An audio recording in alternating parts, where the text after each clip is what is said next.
I'm Michael Harrison. Welcome to Up Close, Far Out, the weekly podcast video from Talkers Media for communications professionals, pop culture aficionados, political junkies, media freaks, science enthusiasts, fans of radio, followers of technology, and the philosophically curious.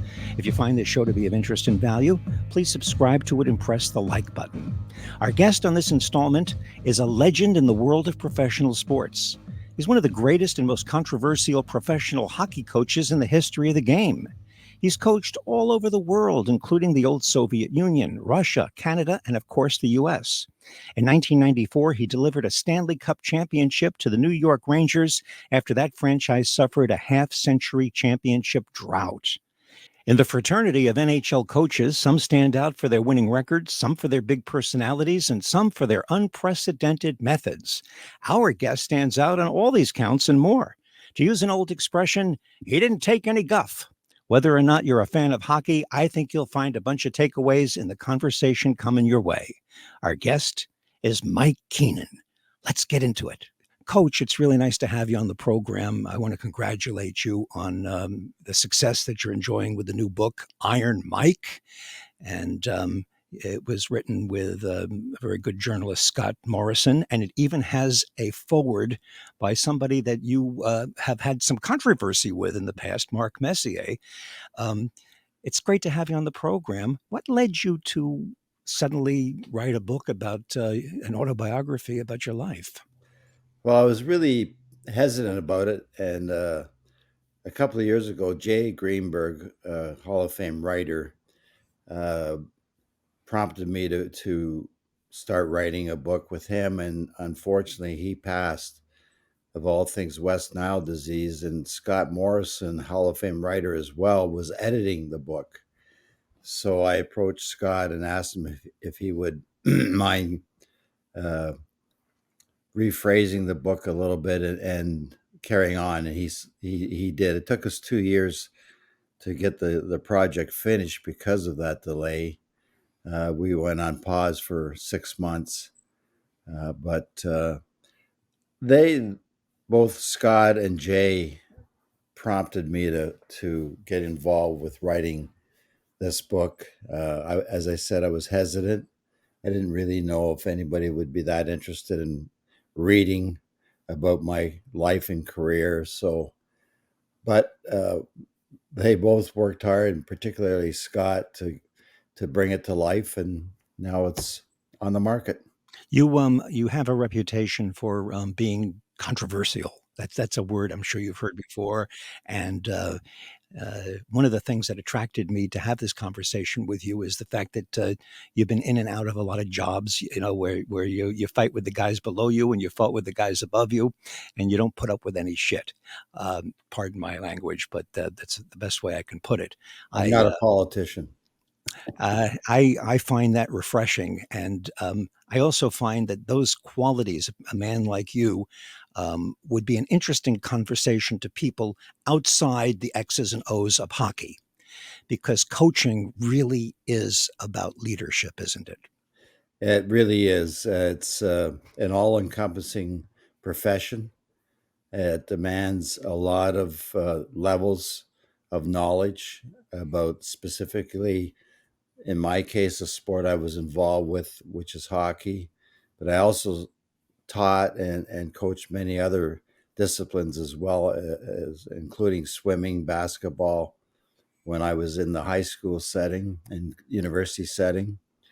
But it does involve uh, various levels of knowledge, both psychologically, physiologically, emotionally, uh, your ability to connect with the human spirit, the human being, at many different levels and many different personalities. So I really liked the job or liked the profession because of the multiple tasks that were involved. It kept me motivated. It kept me interested. I would get bored in a hurry. Otherwise, I can multitask the art and science of coaching pretty well, and I found that to be something I really enjoyed. Harder to deal with the guys that work for you, the players or the management and the ownerships? And these are general questions, but I find that stuff fascinating because when you work in a corporate situation and you're in the middle, it could be very stressful because people make end runs around you. There are all kinds of relationships that you don't know about. Uh, and you could be torn apart. You have to have tremendous centering and you have to have tremendous strength. What was your experience with being in such a position? Well, I think you have to have a tremendous amount of focus too, and you, in my case, I'm in, and even in the business world, I'm very competitive. I was very driven.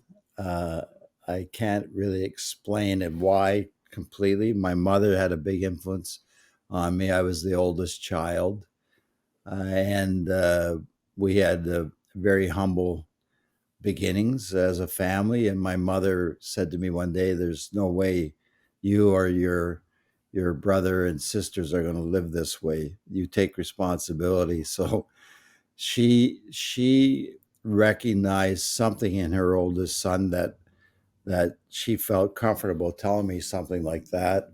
Uh, my father was a hardworking electrician, and my mother aspired to be uh, a well-read reader. She read ferociously everything you could imagine, and I think the demands of the profession were something uh, that I was involved in, but I really was passionate about it and thrived in the environment of trying to handle the people that were working for me, which would be the players and the staff. I was a manager and coach, and then at the same time managing the ownership group or the executives that were above you. So it was very dynamic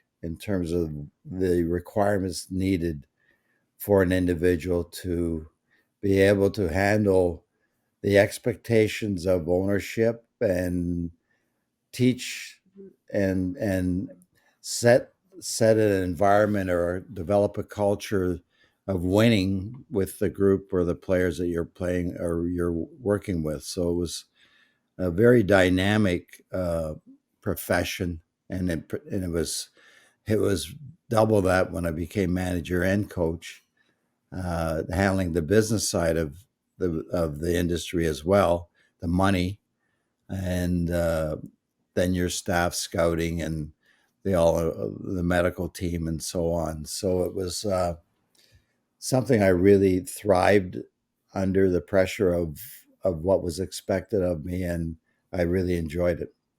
What about sportsmanship today versus the culture of winning? I remember there was, I don't know if it was the Green Bay Packers, winning isn't the thing, it's the only thing, and then there's the saying, it isn't whether you win or lose, it's how you play the game. There's so many different views of the philosophy of winning. And you say you work with young people in amateur sports and in school sports. Uh, how have you dealt with um, the sensitive aspects of winning at all costs or playing well and sportsmanship? And where do you think sportsmanship is at today? Does it play a role anymore in sports at all?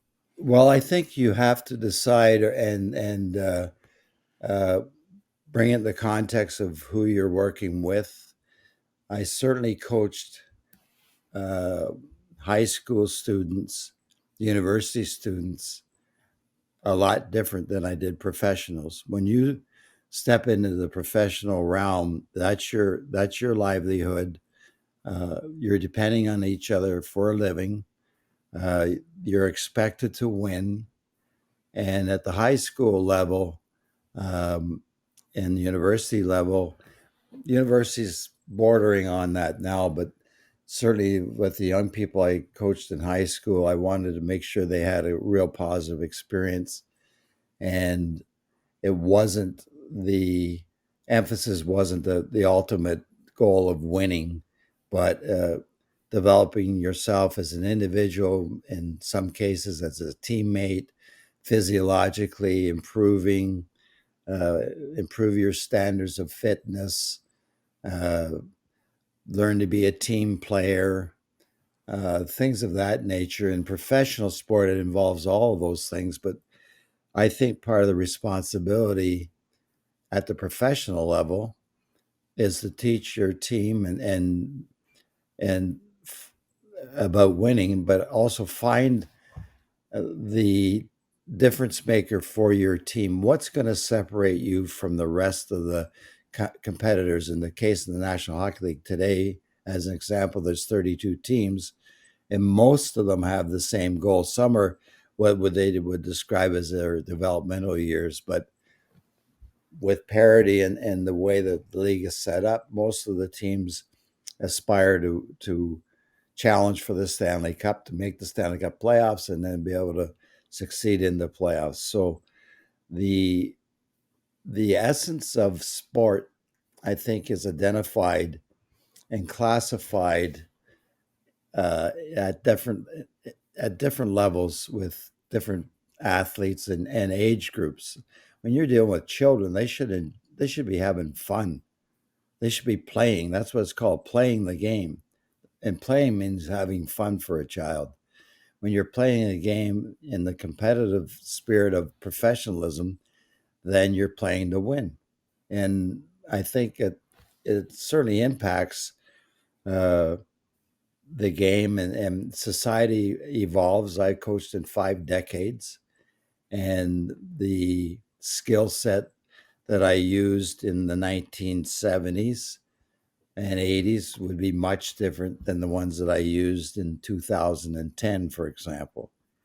And I think that the your ability to evolve as a mentor, as a teach, your ability to inspire people in a different generation with different uh, approaches to life, how they evolve over time. The athlete of 1970 is not the same athlete of today. So I think that that's what excuse me motivated me to stay involved and to coach for that many years. I see. The yeah, recently here in New England, where I'm based, we witnessed the changes at the Patriots, the football team, and Bill Belichick's coaching style. And I guess in some ways you might be compared to him. He was controversial too, and he was a winner, and things changed. But one of the things that I found Excuse interesting me.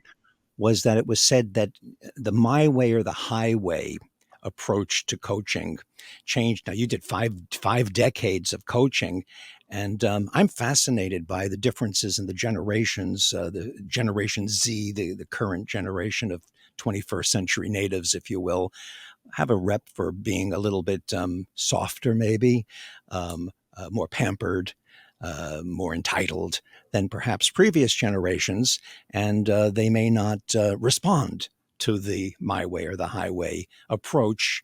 Do you have any observations of generational changes aside from changes in yourself that you described, working with young people who, every year they seem younger Yeah, as we they get do. older, right? What's your view of that process as an observer? Well, I think that first of all, I would agree with you. The generations have evolved to be uh, coddled a little bit. In the professional level, they're much more uh, pampered, if you like. The remuneration level is completely different. When I started in 1984, references to the NHL, the entire team made $2 million in Philadelphia. The fourth liner now is making $2 million singly. So I mean, you get up to the $90 million for the team, and it's a completely different um, environment. But I think your assessment as a coach is you have to be able to connect with the leadership group amongst those young players and build a belief, set a standard, uh, provide an expectation or goal, both long term and short term, and have them grow and understand that. And I describe it as winning is does not it's not normal behavior, it's abnormal behavior. You have to find a difference as a team and as an individual to continue to get better. uh, in my case, in professional hockey, when the season starts in September and it's not going to be over until the middle of June, it's an ongoing uh, approach. And I'm going to make an observation now that the Florida Panthers, and I know you said you don't know that much about hockey, but they won the Stanley Cup this year, and they, under Paul Maurice, who's a friend of mine, has been coaching for many years as well. They turned back the clock a little bit in terms of the approach, hard nosed, more penalized team, aggressive, physical, and a little bit of intimidation. So I'm going to be very interested this season to see how many teams adopt that same approach, because that was the successful formula last season for the National Hockey League Stanley Cup winners. And to deal with those players, they have some players, though, they're generational. And what I mean by that, the son of Taychuk, young Taychuk, he was involved and was around hockey all of his life, born into a hockey family. His father was a professional hockey player, and those people transcended and brought some of those values that they watched in this case, his father uh, employ or be a part of. And so I think it goes back to leadership as well. Leadership as a coach, but also you're mentoring and aspiring young people to be leaders, to take the responsibility on, to find a difference amongst uh, the teams that they're competing against, and to find a difference within their own context. In this case, the context of a team play for the game of hockey, accepting a role, accepting uh, a position that is allocated to you by the coach, and it can change and fluctuate, but collectively as a group, the synergism of that team is much greater than the individual parts. And that's, again, another great challenge that's exciting. At least it was for me as a coach, to try to formulate that kind of environment that people thrived in and accepted and enjoyed. Well, the team aspect of it versus the individual star and the show off and the selfish players uh, is a fascinating thing to watch. That's why sometimes all-star teams are not as good as teams that on paper are not as stellar, because they're a team, and there's a whole different dynamic. You brought the Stanley Cup to New York, I think, in '94 with the Rangers, which must have been an incredible experience, because that was something that had been denied to them for like a half a century or something. You ended the drought there.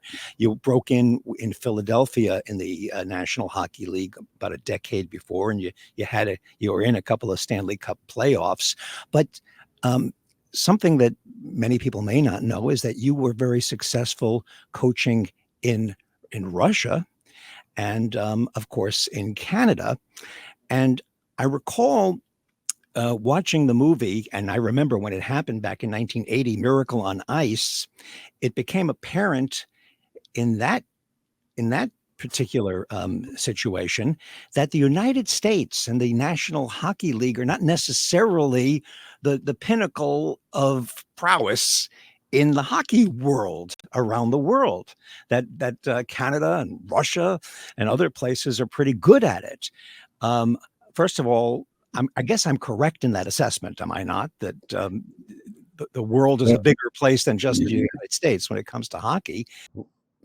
well, there's 50 countries approximately that play hockey, ice hockey throughout the world.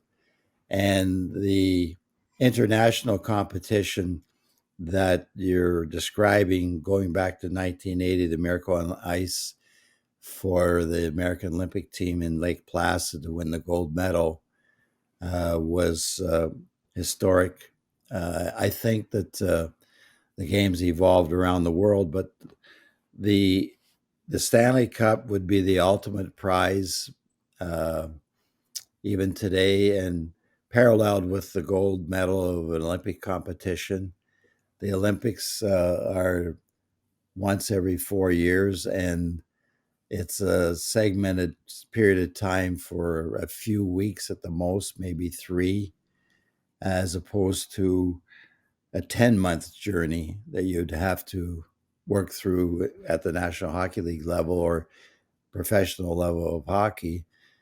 Coaching in different countries, I coached obviously in Canada, United States. I coached Team Canada at the highest level and against the Soviet Union, and now again and then against Russia. But coaching in Russia is they're very similar to Canada in terms of their love of the game and the passion that the people have for the game. The environment helps to a certain extent historically, because of the cold climate. I lived in Siberia in the Ural Mountains, Wow. and there's all kinds of outdoor activities on ice, ice hockey, and they call a game called bandy. But the stage, and I think the aspiring athletes of all these countries would like to play for the Stanley Cup. So that platform, that competition, uh, has an international element to it, and the fact that there's so many different nationalities on each team. There's players from all over, from the United States and Canada and Russia, Sweden, Finland, Denmark, Norway, Czech Republic, Slovakia, Germany. It goes on and on. So I think that that flavor uh, is in place. But the NHL recognizes the international platform as well, and they're going to compete in the Olympics in Milan, Italy, in a country that I coached in, my last coaching assignment. And also, they're going to have international competition during the break in this season and next season, preparing for those Olympic competitions. So there's definitely an interest in it amongst the players. First of all, they really want to do this. And then, of course, the league itself. Um, what's your view of dealing with the media as a coach? The pressure. Uh, Do you think the media? What's your view of the media? The media is under fire now, not just in sports. The media is under fire. Fake news. People blame the media if it covers them in a way that they don't like. Everybody's mad at the media. What are your thoughts about? And so many people who watch this program are in the media. What is your view of the media, having experienced it from the very sensitive chair of being a coach? I have been, and I'll give you two perspectives. One is that if you're winning, you don't need them, and if you're losing, they can't help you. So I tried to ignore them as much as I could when I was coaching. But then, on the other hand, I worked in the media for probably 4 seasons: NBC, MSG, Sportsnet in Canada, TSN, did radio shows. So I saw the other side, but it was interesting when I was on the other side. I felt like a player because I had directors and bosses asking me to do certain things when I was in the media. So it's a different role than coaching. But the media today is scrutinized so much with all the platforms now of communication that they're in competition, and as a result, and the immediacy of the media is instant. It's cell phones and podcasts and so on, uh, and everyone's exposed to it. The players, the managers, the coaches, in the entire industry, second by second, and that puts an emphasis on an industry that drives a level of caution. And because the media is so aggressive, because their bosses are telling them they want stories, they want to be the first to tell the story, and sometimes they get ahead of themselves. So it's and could be dangerous. So we have to be careful, and you try, from the coaching perspective, at least my view would be, you be as professional as you possibly can. Be as professional as you possibly can, and then a lot of it's out of your control. I love your line. When you're winning, you don't need them, and when you're losing, there's nothing they could do to help you. that Exactly. that's profound. Um, any thoughts about the spread of gambling in sports? Does that have any effect on the culture of sports, and does it worry you, or is it just a good source of I revenue? I I don't worry about it, and I come from a sport, hockey, which I think is very pure, and maybe I'm naive, but I never sensed it or saw it or felt it. Um, I know it's out there now, and there's been accusations along the way that some players were involved with gambling, particularly goalies who could let a shot in that they should stop, and the fix is in. But I don't believe that happens in hockey. I can't speak for the other sports, but my general view of the other sports, it's not happening there either. Gamblers bet, and the results, I'm hoping, are always pure. That the games are pure. There's so much talk with the changes in our society about some sports being on the rise, some sports being on the wane. Different, we're seeing a rise now in women's basketball for various and sundry reasons. Um, Baseball had to go through some changes to speed the game up to be in the tempo of the times. Where's hockey at right now? Is it on the rise? Is it on the downslide? Is it holding steady? What's the state of hockey in general in terms of its place among other sports? I think hockey is healthy, very healthy. I think Mr. Bettman and his staff and his team have done a great job. They've worked through expansion now to 32 teams. And even those expansion moves are moves of franchise, for example, Utah, they're thriving with hockey in that community now. So I think uh, in Seattle, the Kraken are healthy. The buildings are full. Um, Florida winning the Stanley Cup, the growth in the South, in the Southeast. There's been a few teams now that have done well in California, across the country, and of course Dallas winning the Stanley Cup. So right now, hockey for me is very healthy. The attendance is booming, and the financial aspect of the business is booming, and that's positive for me. I think the NHL has had good ownership and good leadership with Gary Bettman and Bill Daly and their team. And there you have it, an uninterrupted conversation with hockey coaching legend Mike Keenan. His book is titled Iron Mike, My Life Behind the Bench, co-written by Scott Morrison with a foreword by Mark Messier.